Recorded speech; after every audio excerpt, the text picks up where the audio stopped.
माझं नाव पांडुरंग भानुदास जाधव. मी राहणार वासोद, तालुका सांगोला, जिल्हा सोलापूर. मी यापूर्वी महाराष्ट्र शासन कृषी विभागाकडे एक मंडळ कृषी अधिकारी म्हणून काम केलेलं आहे. मी सांगली जिल्ह्यामध्ये जत, आटपाडी या तालुक्यात म्हणजे प्रामुख्याने या भागात डाळिंबाची शेती भरपूर प्रमाणात होती, अशा भागात सर्व्हिस केली.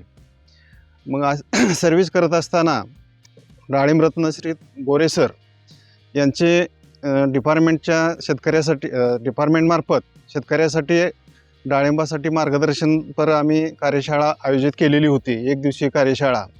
सरांचं लेक्चर आम्ही आटपाडीमध्ये, जतमध्ये आणि सांगलीच्या आमच्या जिल्ह्याच्या ठिकाणीसुद्धा ठेवलेलं होतं. मग मला सरांचं लेक्चर ऐकल्यानंतर डाळिंबातील बरेचसे बारकावे जे की आम्ही कधी यापूर्वी माहीत नव्हते किंवा शिकलो नव्हतो, कारण आम्ही तसे कृषी पदवीधर असल्यामुळे विद्यापीठात डाळिंब शिकलेलो होतो, परंतु ह्यातली इतके सूक्ष्म बारकावे आम्हाला प्रामुख्याने माहीत नव्हते. मग पण सरांचं लेक्चर ऐकल्यानंतर बरेचसे बारकावे समजले आणि सरांचे जे कोर्सेस आहेत ते खरोखरच शेतकऱ्यासाठी आणि नवीन लागवड करण्यासाठी उपयुक्त आहेत आणि ते त्याने करावेत असं मला वाटलं. मग सन 2020 साली मी सेवानिवृत्त झालो. सेवानिवृत्त झाल्यानंतर माझ्याकडे पण पूर्वी डाळिंब शेती होती. मग डाळिंब शेतीत कसं व्हायचं की बऱ्याच वेळा मी सर्व्हिसला परगावी असल्यामुळं आम्ही मजुराकडून ती शेती करत होतो आणि माझा मुलगा तो पण कॉलेजला मेकॅनिकल इंजिनिअरिंगला होता. मग आमचं वैयक्तिक घरातलं कोणच म्हणजे असं पूर्ण वेळ लक्ष द्यायला नव्हतं. मग आम्ही नंतर मी रिटायर झाल्यानंतर असं ठरवलं की मुलालाही म्हटलं की बाबा तू याकडं लक्ष दे आणि गोरे सरांचे जे कोर्सेस आहेत ते तू अटेंड कर आणि तू स्वतः लक्ष घातलं, कोर्स केला की तू इथून पुढं म्हणजे चांगल्या पद्धतीनं बाग तयार करू शकतो. त्यासाठी जो सोर्स लागणार आहे म्हणजे पाईपलाईन, जमीन वगैरे काय ती डेव्हलप करण्यास मी मदत करेन, पण बाकीचं जे सर्व आहे ते तू स्वतः करावं आणि तुला ते निश्चित गोरे सरांचं लेक्चर ऐकल्यानंतर इंटरेस्ट येईल आणि चांगल्या पद्धतीने तू करू शकशील, म्हणून त्यानं ते कोर्स वगैरे अटेंड केलं आणि त्यांनी सुरुवात केली. आता यापुढचं जे काय आहे तो मुलगा स्वतः सांगेल.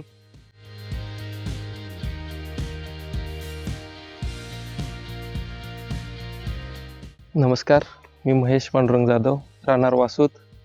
जसं की वडिलांनी मगाशी सांगितलं, पूर्वीपासूनच आमच्यात शेतीचं वातावरण म्हणजे पप्पा कृषी अधिकारी होते, त्यांचं ॲग्रिकल्चर डिपार्टमेंटमध्ये बरंच काम होतं आणि घरी पण शेती होती, पण मजुरात चालू होती.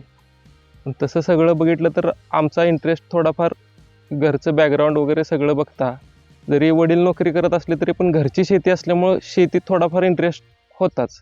म्हणजे माझं शिक्षण झालं, वडिलांनी गोरे सरांचे वगैरे लेक्चर अटेंड केले होते किंवा त्यांनी ऑर्गनाईज वगैरे झाले होते डिपार्टमेंटमार्फत. त्यामध्ये त्यांनी लेक्चर केल्यामुळं त्यांनी स्वतः मला सांगितलं की सरांचे लेक्चर कर आणि तू शेतीमध्ये इंटरेस्ट तुझा आहे तर शेतीमध्येच तू पुढं जा. तर शेतीमध्ये जाण्यासाठी माझा पहिल्यापासून इंटरेस्ट असल्यामुळं वडिलांनी बॅकअप दिल्यामुळं मला पुढं जाण्यास चांगला इंटरेस्ट निर्माण झाला आणि मी पुढं शेतीमध्ये उतरलो. शेतीमध्ये उतरत असताना वडिलांनी सांगितल्याप्रमाणे गोरे सरांचं लेक्चर अटेंड करून तो एकदा डाळिंब बाग लावणारच आहे, तर सरांचे बागेसारखं सरांनी सांगितल्यासारखं तू त्यामध्ये निर्माण कर.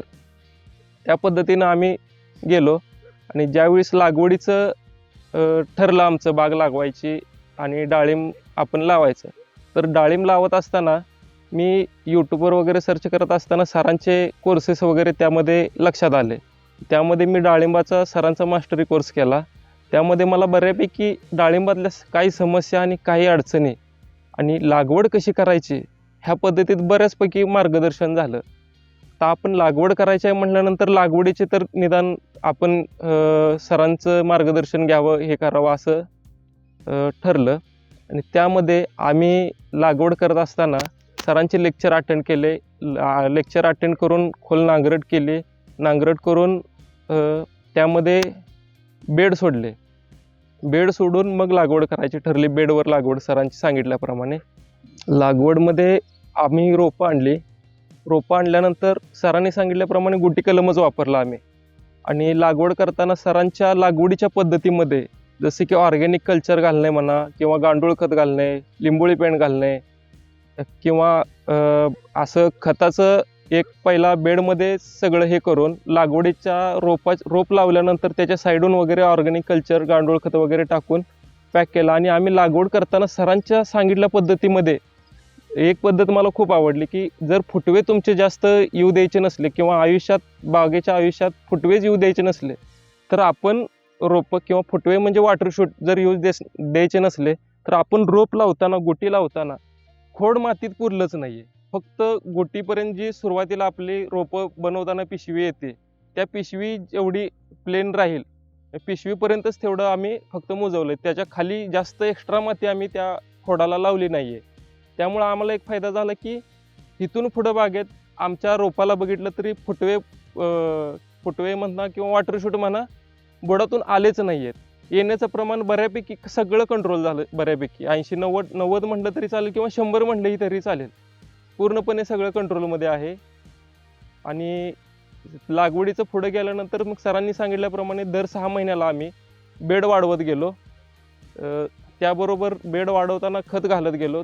खत घालताना सुद्धा सरांनी सांगितल्याप्रमाणे चांगल्या कुजवलेल्या पद्धतीचं खत आम्ही घालून ते बेड वाढवत गेलो रायझरच्या साह्यानं.